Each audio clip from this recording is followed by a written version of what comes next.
My mom demanded I give up my savings to pay for my brother's wedding. Because he deserves it more than you do.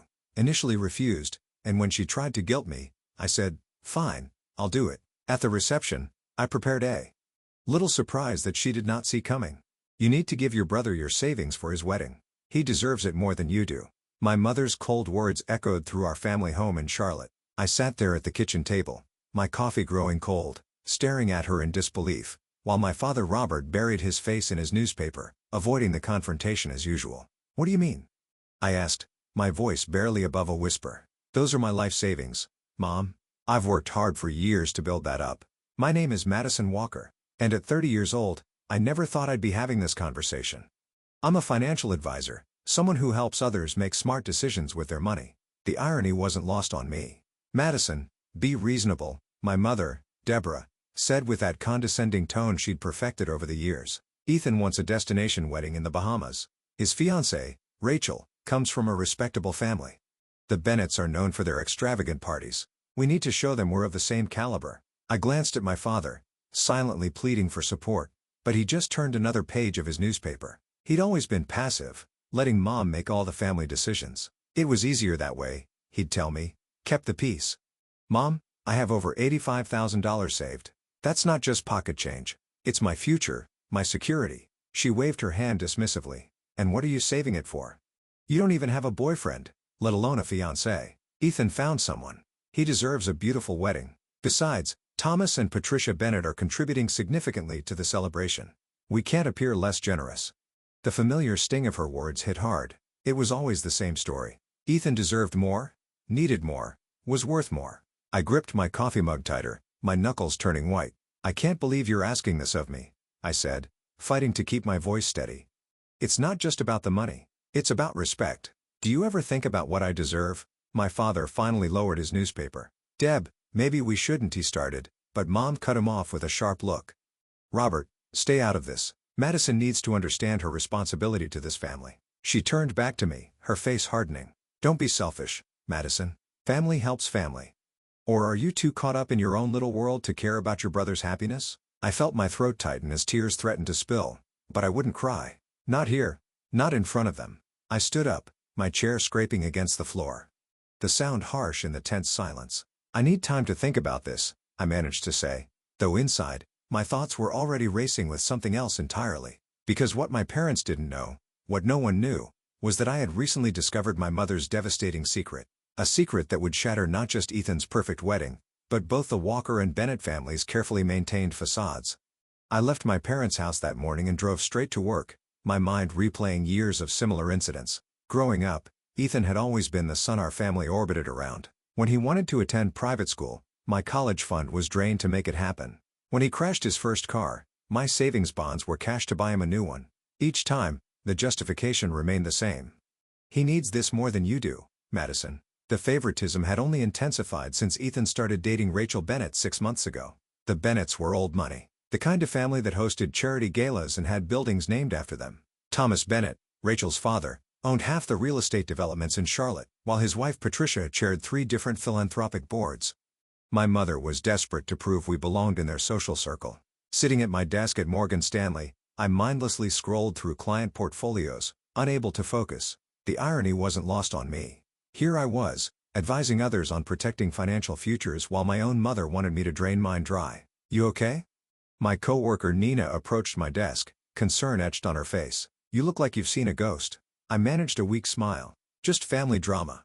My mother wants me to give Ethan my savings for his wedding. Nina's eyes widened. The same Ethan who borrowed money from you last year for his business venture and never paid you back? I nodded, remembering the failed food truck enterprise that had cost me $15,000. Another sacrifice for the golden child that my mother conveniently forgot. I saw your mom at the country club last weekend, Nina mentioned casually. She was having lunch with Thomas Bennett. They seemed friendly. My stomach clenched. If only Nina knew just how friendly they were. The text messages I'd accidentally discovered last week painted a very different picture of my mother's enthusiasm for this wedding. Messages that explained why she was so desperate to make sure everything was perfect, no matter the cost to me. That evening, I sat in my apartment in downtown Charlotte, staring at my phone and the screenshots I'd taken last week. The text between my mother and Thomas Bennett flashed on the screen like neon signs of betrayal. I remembered that day with perfect clarity. It had started innocently enough. Mom had invited me over to help her compile the wedding guest list spreadsheet. "You're so much better with Excel than I am, dear," she'd said with that honeyed voice she used when she wanted something. My father was at his weekly golf game, so it was just us. Her phone kept buzzing with notifications while we worked. At first, she checked each one immediately. But after the fourth or fifth message, she seemed to grow nervous. When she excused herself to use the bathroom, another text came through. The preview caught my eye. "Missing you already. Last night" was the sender's name made my blood run cold. Thomas Bennett. I knew I shouldn't look. I knew it was wrong, but something in my gut told me I had to. With trembling fingers, I opened the message thread. What I found made me physically ill. Months of messages, secret meetings at the country club, rendezvous at his private office downtown, plans carefully orchestrated around family gatherings and wedding planning sessions. The affair had been going on since before Ethan and Rachel even got engaged. "The wedding is perfect," one message from my mother read. "No one will question us spending time together. Patricia's too busy with her charity work to notice anything. Robert's always at the golf course," Thomas had replied. "And once the kids are married, we'll have even more reasons to see each other." My father's weekly golf games. Patricia Bennett's charity commitments. They weren't just scheduling around these events. They were using them as cover. I heard Mom returning from the bathroom and quickly locked her phone, my hands shaking. She breezed back into the room, all smiles and wedding excitement, not knowing that her carefully constructed world had just crumbled in my eyes. Now, a week later, her demand for my savings made even more sense. She wasn't just trying to impress the Bennetts. She was trying to ensure her affair could continue under the guise of family connections. The lavish wedding wasn't about Ethan and Rachel's happiness at all. My phone buzzed with a new message from her. "Have you made your decision about the money? The Bennetts are hosting an engagement dinner next week, and I need to know what to tell them about the wedding budget." I stared at her message for a long moment before typing. "You're right, Mom. Family helps family. I'll do it." Her response was immediate. "I knew you'd make the right choice. This wedding needs to be perfect." Perfect. If she only knew what I had planned for her perfect wedding. The Bennett estate sprawled across 3 acres in Myers Park, Charlotte's most exclusive neighborhood.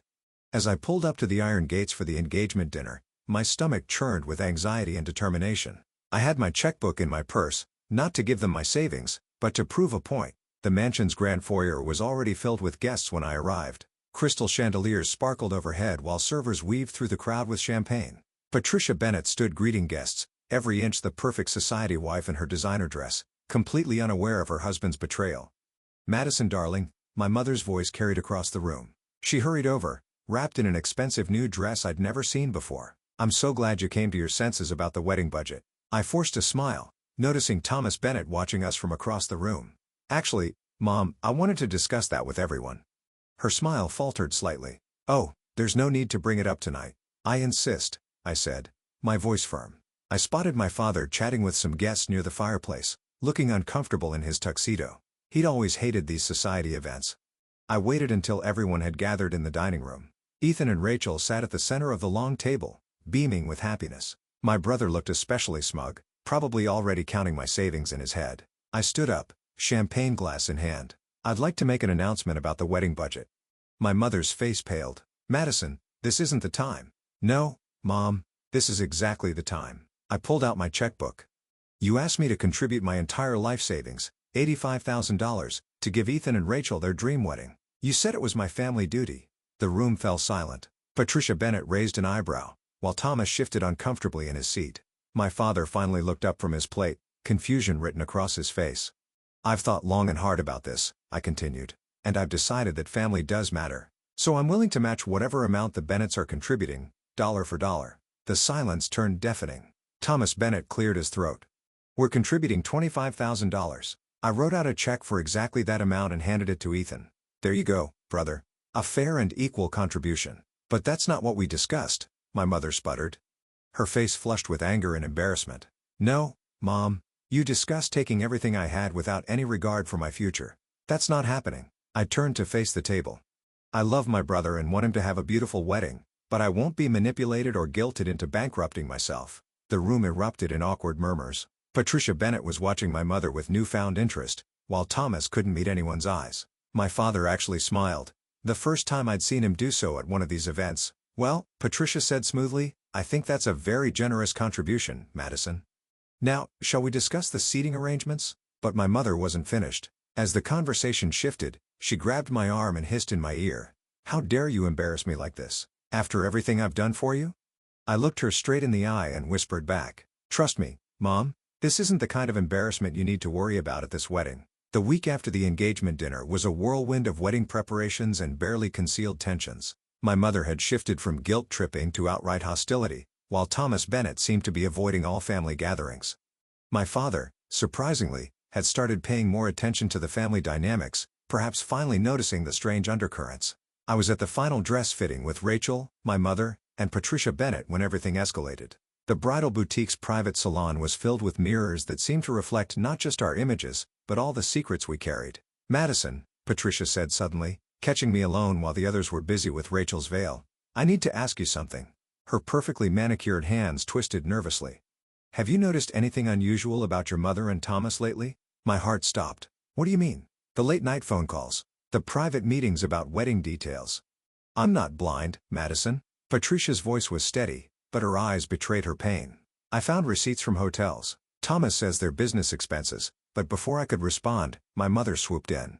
"Madison darling, Rachel needs your opinion on the headpiece." As I walked away, I caught Patricia's reflection in the mirror, the hurt and suspicion plain on her face. My mother must have noticed too because she cornered me in the boutique's powder room. "Whatever you're thinking of doing at this wedding, don't," she warned. "You'll ruin everything for Ethan." "You mean I'll ruin everything for you?" I replied quietly. "Does Dad suspect anything?" Her face hardened. "Your father is finally treating me the way I deserve. He's been so attentive lately, probably feeling guilty for years of neglect. Don't you dare take this away from me." "Take what away? Your affair or your perfect mother image?" She slapped me. The sound echoed off the marble walls. "You ungrateful little." The door opened and Rachel walked in, stopping short at the scene before her.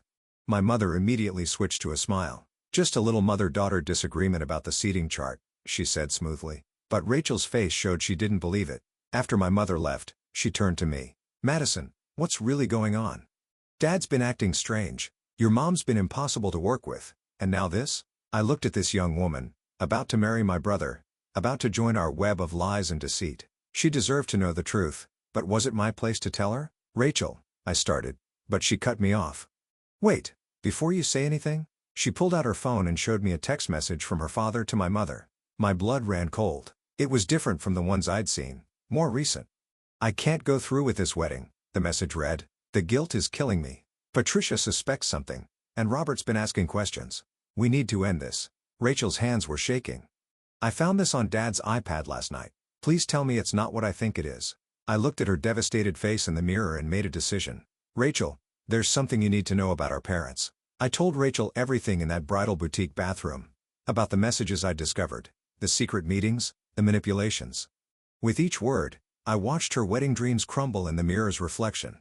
When I finished, we sat in silence on the plush velvet ottoman, both of us processing the weight of it all. "I can't believe this," Rachel finally whispered. "My father and your mother. And now they want to end it because they might get caught?"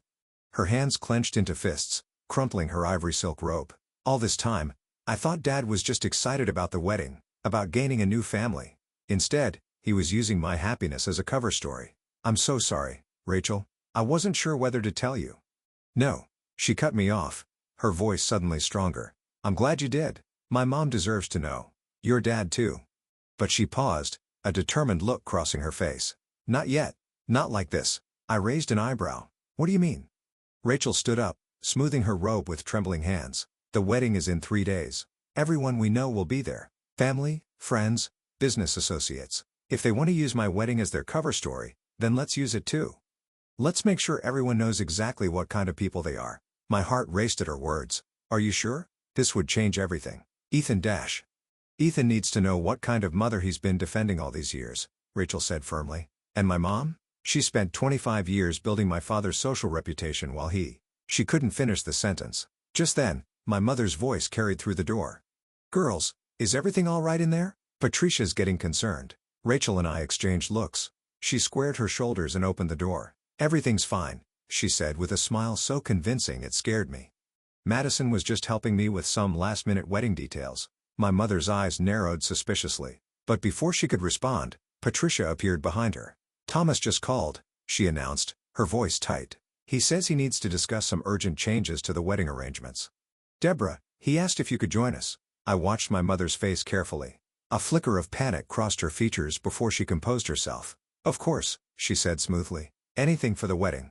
As they walked away, Rachel gripped my arm. "They're probably meeting to discuss how to keep their secret at the wedding. They have no idea what's coming. Are you absolutely sure about this?" I asked one last time. "Once we do this, there's no going back. Both our families will be changed forever." Rachel's eyes met mine in the mirror. "They did this, not us. They're the ones who turned my wedding into a lie. Besides," she added with a grim smile, "I think it's time both our mothers learned that they're not the only ones who can plan a perfect society event." As we rejoined the others in the salon, I felt a strange mix of dread and anticipation. In 3 days, my mother's perfect facade would shatter. In 3 days, both families would discover the truth. And in 3 days, Rachel and I would make sure everyone remembered this wedding, just not for the reasons they expected. The Biltmore Ballroom in Charlotte sparkled with crystal chandeliers and white roses on the morning of the wedding. As maid of honor, I watched the guests file in, the cream of Carolina society, all dressed in their finest, all here to witness what they thought would be the social event of the season. My mother fluttered around in her champagne-colored dress, playing the perfect mother of the groom, while Thomas Bennett stood near the altar, adjusting his tie with nervous fingers. Patricia sat in the front row, elegant as always, but I noticed how her eyes followed her husband's every move. My father sat beside her, finally alert to the tension in the air, though not yet understanding its source. Rachel and I had planned this moment carefully. The evidence was ready, screenshots printed and placed in elegant envelopes, tucked into every third program. The timing had to be perfect. Too early, and they might stop the ceremony. Too late, and they'd have time to spin the story their way. I approached the microphone, ostensibly to begin my maid of honor speech. My mother beamed at me, probably thinking I'd finally fallen in line with her wishes. Thomas Bennett shifted uncomfortably in his seat. They had no idea what was coming. "Before we continue with the ceremony," I began, my voice steady despite my racing heart. "The bride and I have something important to share with all of you." My mother's smile froze. In the front row, Thomas Bennett went pale. Rachel stepped forward in her wedding dress, her face set with determination. Together, we faced the crowd of Charlotte's elite, all those people who had watched our families for years, thinking they knew everything about us.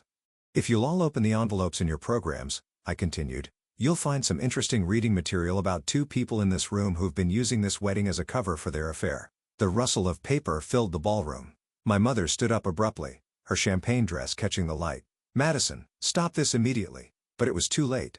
Gasps echoed through the room as guests found the screenshots of intimate messages between my mother and Thomas Bennett. Patricia's hand flew to her mouth as she read the evidence of her husband's betrayal. My father sat frozen, his face draining of color as he realized the truth about his wife. "Mom?" Ethan's voice cracked from where he stood at the altar.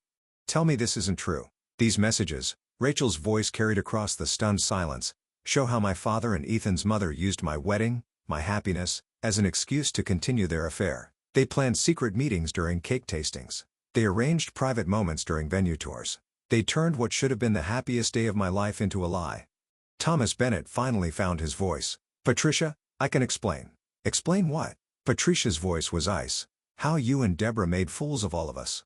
The scene that unfolded in the Biltmore Ballroom would be talked about in Charlotte society for years to come. My mother tried to flee, but found herself blocked by outraged guests. Thomas Bennett stood paralyzed as his carefully constructed world crumbled around him. Patricia's quiet dignity as she removed her wedding ring and placed it on the table spoke volumes more than any dramatic gesture could have. My father finally stood up, his voice cutting through the chaos. "How long, Deborah? How many years have you made a fool of me?" "Robert, please," my mother pleaded, but her manipulation had lost its power. Everyone could see her for what she truly was. Ethan approached me, his face a storm of emotions. "All those years you tried to tell me about Mom's favoritism, her manipulation, I should have listened." He turned to Rachel, who stood tall despite her tears. "I'm so sorry. I had no idea." "Neither did I," Rachel replied softly, "but at least now we both know the truth." The wedding was cancelled, of course, but something unexpected emerged from the ashes of that day. As I watched the shocked guests depart, my father approached me and did something he hadn't done in years. He hugged me. "I'm proud of you, Madison," he whispered. It took real courage to expose the truth. Looking around at the aftermath of my mother's deception, I felt no satisfaction in her humiliation, only relief that the lies were finally over. Sometimes the most expensive wedding gift you can give is the truth, even if it costs you everything you thought you had.